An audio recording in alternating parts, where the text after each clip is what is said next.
देखिए नोमान भाई, पहली 4 विकेटें मेरी हैं, फिर 5 विकेटें आपकी हैं।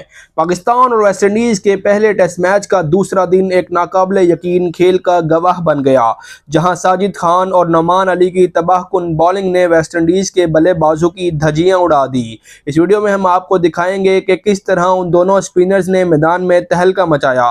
साजिद खान और नोमान अली की स्पिन जोड़ी ने एक बार फिर अपनी कारकर्दगी से सबको हैरान कर दिया और कैसे वेस्टइंडीज के बल्लेबाजों को बेबस कर दिया। इसके अलावा एक लम्हा ऐसा भी आया जब वेस्टइंडीज के बल्लेबाज ने नोमान अली को छक्का जड़ दिया, लेकिन फिर जो बदला लिया गया वो देखने लायक था।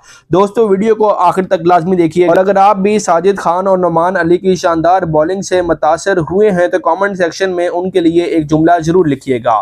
तो चलिए वीडियो का बाकायदा आगाज करते हैं। दोस्तों, जहां से इन दोनों ने खत्म किया था वहीं से उन्होंने दोबारा से शुरू किया है, यानी इन दोनों ने इंग्लैंड की टीम को शिकस्त देने में अहम किरदार अदा किया था और अब वेस्टइंडीज के खिलाफ भी यही किया जा रहा है। इंग्लैंड की मजबूत बैटिंग लाइनअप को तहस नहस करने के बाद इन दोनों स्पिनर्स ने वेस्टइंडीज के परखच्चे उड़ा दिए हैं। पहली 9 विकेटें इन दोनों शहजादों के नाम रही और सिर्फ 1 विकेट इब्रार अहमद के हिस्से में आई। वेस्टइंडीज के इब्तदाई बल्लेबाज पाकिस्तानी स्पिनर्स के सामने मुकम्मल तौर पर बेबस दिखाई दिए। नोमान अली ने शुरुआत में विकेटें लेकर दबाव डाला और फिर साजिद खान ने अपनी जादुई गेंदबाजी से खेल को अपनी गिरफ्त में ले लिया।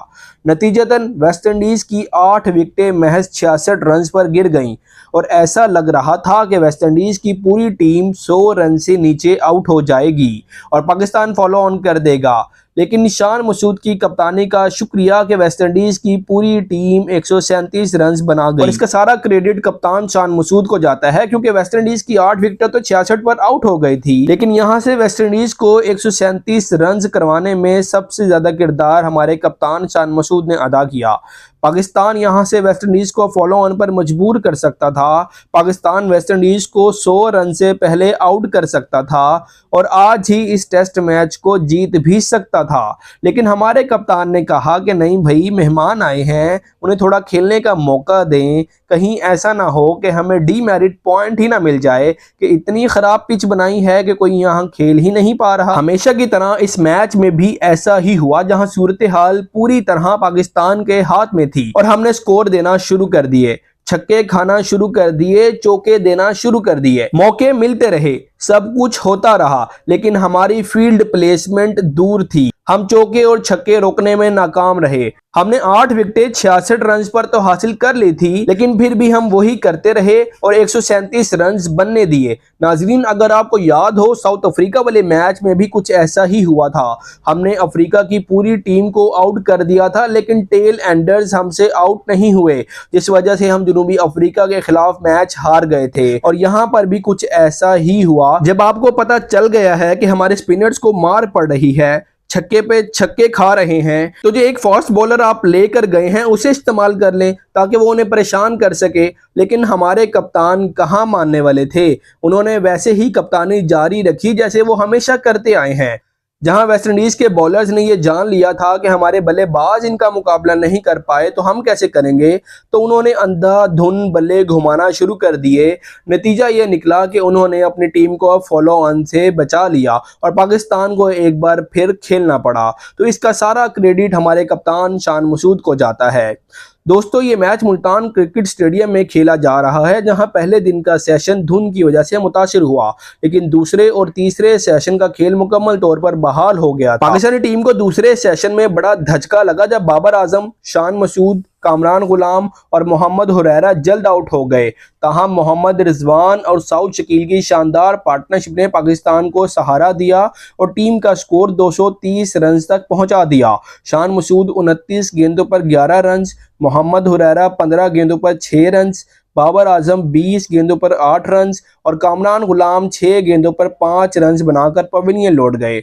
लेकिन साउद शकील ने 157 गेंदों पर 84 रन की शानदार इनिंग्स खेली और एक नया रिकॉर्ड कायम किया। पिछली 18 इनिंग्स में उन्होंने 13 50s मुकम्मल की हैं, जो किसी भी टेस्ट बैटर के लिए एक शानदार कारकर्दगी है। जबकि मोहम्मद रिजवान ने भी 133 गेंदों का सामना करते हुए 71 रन की बेहतरीन इनिंग्स खेली, जिसमें 9 चौके भी शामिल थे। दिगर बल्लेबाजों में सलमान अली आगा 8 गेंदों पर 2 रन, नुमान अली बगैर कोई रन बनाए आउट हुए, जबकि साजिद खान ने 25 गेंदों पर 18 रन बनाए और खुर्रम शहजाद ने 17 गेंदों पर 7 रन बनाए, जबकि पूरी की पूरी पाकिस्तानी टीम 230 रन पर आउट हो गई। इस मौके पर वेस्ट इंडीज के लिए एक अच्छा मौका था कि वो बड़ा स्कोर करें, लेकिन फिर मैदान में आए साजिद खान और नुमान अली। वेस्ट इंडीज की इनिंग्स का आगाज कार्लेस ब्रैथवेट और लुइस ने किया, लेकिन 5 गेंदों के अंदर ही लुइस सिर्फ 1 रन बनाकर साजिद खान का शिकार बन गए। उसके बाद कार्लेस ब्रैथवेट 17 गेंदों पर 11 रन बनाकर आउट हुए।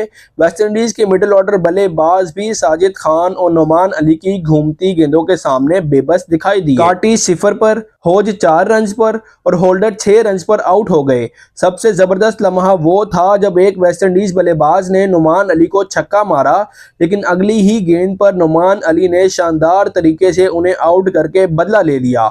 उसके बाद वेस्ट इंडीज की टीम मुकम्मल तौर पर बिखर गई और पूरी टीम 137 रन पर ढेर हो गई। साजिद खान ने 12 ओवर्स में 65 रन देकर 4 विकेटें हासिल की, जबकि नुमान अली ने 11 ओवर्स में 39 रन देकर 5 विकेटें हासिल की और इब्रार अहमद के हिस्से में सिर्फ 1 विकेट आई। दोस्तों, ये तारीखी लम्हा था क्योंकि इससे कबल इंग्लैंड के खिलाफ भी साजिद खान और नुमान अली ने शानदार कारकर्दगी दिखाई थी और अब वेस्ट इंडीज के खिलाफ भी वैसा ही कारनामा दोहराया है। इस वक्त दुनिया में ये स्पिन जोड़ी किसी भी टीम के लिए खतरा बन चुकी है। कमेंट सेक्शन में अपनी कीमती राय इन दोनों खिलाड़ियों के बारे में जरूर दीजिएगा कि इनकी कारकर्दगी से आप कितना मुतासिर हुए हैं। नाज़रीन, वीडियो अच्छी लगी हो तो वीडियो को लाइक और चैनल को सब्सक्राइब लाजमी कर दीजिएगा।